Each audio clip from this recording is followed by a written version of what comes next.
All right, so we're here at Indian Lake, Ohio, and we're doing a little bit of fire testing. Basically, we're looking at plume coverage versus point coverage, or the actual coverage of fire detectors and the obstruction. So what we did is we set up a sample process area. We have some simulated piping, we have some simulated vessels, simulated pumps, all relatively small scale, but there are processes that are this small. And these are the obstructions in our facility. And in addition to that, we have wired up 2 fire detectors. So if you can come in and take a better look at this.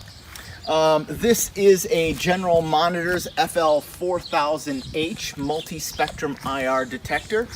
We have one in this corner. We have one over in the other corner, and you see that we built a little sun shelter over top of it. I'll explain why that happened a little bit later on. So these take 24 volts DC. If you come on over this way, this is our control panel over here. So my experimenters included Melanie Marzell, who is a chemical engineering student at Vanderbilt. They're wearing her Vandy t-shirt.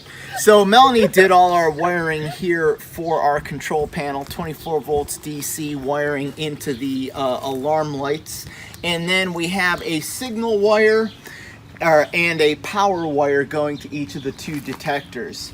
So what we did was we actually set a fire in each one of these slots. So if you look at the ground, you'll see that each one of these slots is numbered, so we could know exactly where the fire was when we put the fire back into the fire and gas mapping software.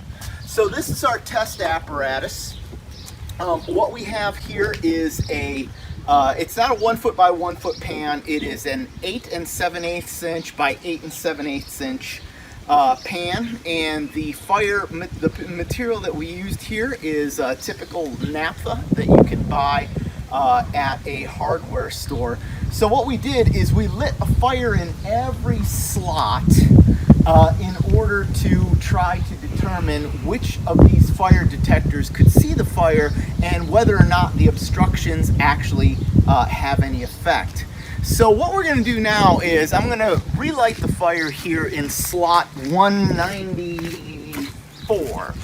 And if you look, so if you bring the camera around, you should see that this fire should be obstructed from fire detector 1, or at least that's what some fire and gas mapping software will tell you, especially something like a ray tracing or a ray casting will basically say, well, this fire is behind the obstruction, so the fire detector will not go into alarm.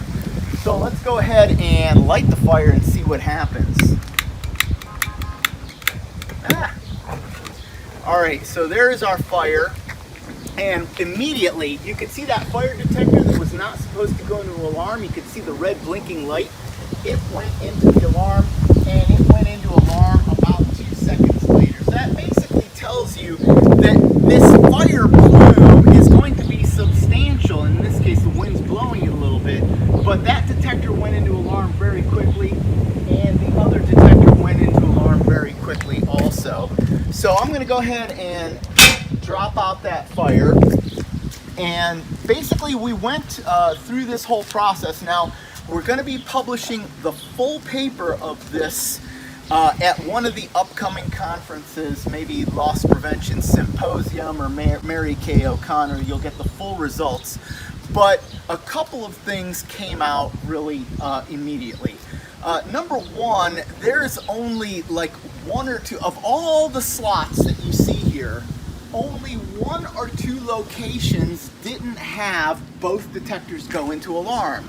And those locations, the detector didn't go into alarm because it was obstructed. It didn't go into alarm because it was too far outside the field of vision for the detector to go into alarm. So basically, the ray casting, ray tracing, point modeling software are, not only are they under predicting the capabilities of the fire detectors, they are wildly under predicting the capabilities of the fire detectors. Because based on the analysis that we did, one detector either that one or that one in either side is capable of covering this entire area. So we suspect that fire detectors are being incredibly over-specified based on obstructions, and that's part of why we developed Plume modeling, is to try to prevent that over-specification of fire detectors, because they're performing a lot better than the simplistic software would have you believe. So as I said, we're going to have all of the results published in a full paper in an upcoming conference. So keep your eyes out for that. We'll definitely publish it in a post on the Kenexis website.